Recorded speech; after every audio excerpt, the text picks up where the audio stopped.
Welcome friends. இன்றைக்கி நாம் Tamil job ஃபேக்ட்ரியில் எதை பற்றி பார்க்க போகிறோம் அப்படின்னா, நம்மளோட லேப்டாப்லேயோ இல்லை சிஸ்டத்துலேயோ கீபோர்டில் ஏதாவது ஒரு பட்டன் மட்டும் உடஞ்சிரும். அப்படி உடஞ்சிருச்சு அப்படின்னாலும் நம்மளால் ஈஸியாக டைப் பண்ண முடியும். ஸோ அது எப்படி அப்படிங்கிறத பற்றி தான் பார்க்க போகிறோம். நம்மளுக்கு ஏதாவது ஒரு பட்டன் உடஞ்சிருச்சுனாலும் நம்ம வேறு கீபோர்டு வாங்கித்தான் ஆகணும் அப்படின்னு நினச்சிட்ருக்கோம். அது இல்லாமையே நம்ம ஈஸியாக டைப் பண்ணலாம். அது எப்படின்னு சொல்லி பார்க்கலாம். அதுக்கு நம்ம என்ன பண்ணணும்னா, Windows+R அப்படிங்கிறத டைப் பண்ணிவிட்டு அதுக்குள்ளே OSK அப்படிங்கிறத டைப் பண்ணணும். ஸோ Windows+R அப்படிங்கிறது ரன்.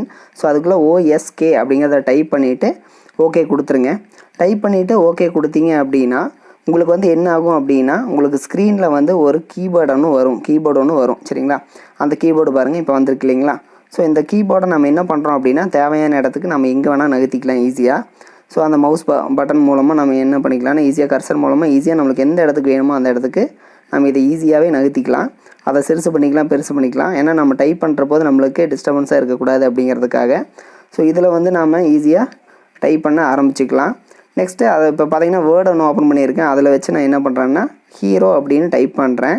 HER அப்படிங்கிற போது அங்கே மேலே ஹீரோன்னு வந்துருச்சு இல்லைங்களா. ஸோ அதை நான் கிளிக் கொடுத்தேன் அப்படின்னா அது வந்துடும். இதை நான் பேக் ஸ்பேஸ் மூலமாக என்ன பண்ணிக்கலாம்னா டெலீட் பண்ணிக்கிறேன். நெக்ஸ்ட்டு இதுதான். ஸோ ஃபஸ்ட்டு என்ன பண்ணுறோம், Windows+R நம்ம டைப் பண்ணுறோம். அதில் OSKன்னு கொடுக்குறோம். இந்த ஆன் ஸ்க்ரீன் கீபோர்டு வந்துடுது இல்லைங்களா. ஸோ இதை நாம் இப்போ என்ன பண்ணிக்கலாம் அப்படின்னா, பெருசு பண்ணிக்கலாம், சிறுசு பண்ணிக்கலாம். உங்களுக்கு நல்லா தெரியணும் அப்படிங்கிறதுக்காக. இதில் ஆப்ஷன்ஸில் போனீங்க அப்படின்னாலும், அந்த கிளிக் பண்ணுற சவுண்ட் வரணும் அப்படின்னாலும் நம்ம என்ன பண்ணிக்கலாம், அந்த சவுண்ட் வேணுமா வேண்டாமா அப்படிங்கிறத நம்ம பார்த்து நம்ம ஓகே கொடுத்துக்கலாம். ஓகேங்களா. ஸோ இதுதான் ஈஸி, ரொம்ப ரொம்ப ஈஸி.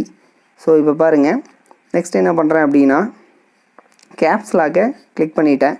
ஸோ அது ஆனில் இருந்துச்சு இல்லைங்களா. இப்போ நான் இதை டைப் பண்ணுற போது OSK ஸ்மாலில் வருது இல்லைங்களா. ஸோ அதே மாதிரி தான் நெக்ஸ்ட்டு பார்த்தீங்க அப்படின்னாலும் உங்களுக்கு OSK டைப் பண்ணி காமிக்கிறேன். ஸோ அதை நம்ம என்ன பண்ணிக்கலாம்னா, பேக் ஸ்பேஸ் மூலமாக இது பண்ணிக்கலாம். ஹோம் எண்டு இது கொடுத்தோம்னாலும் நம்மளுக்கு அந்த பட்டன்ஸ் தனித்தனியாக மாறி போய்க்கும். ஸோ ரொம்ப ரொம்ப ஈஸிங்க. ஈஸியாக நம்ம என்ன பண்ணிக்கலாம், உடஞ்சிருச்சு அப்படின்னா நம்ம கவலைப்பட தேவையே இல்லை, ஈஸியாக பண்ணிக்கலாம். ஸோ இந்த மெத்தட் யூஸ் பண்ணிக்கங்க.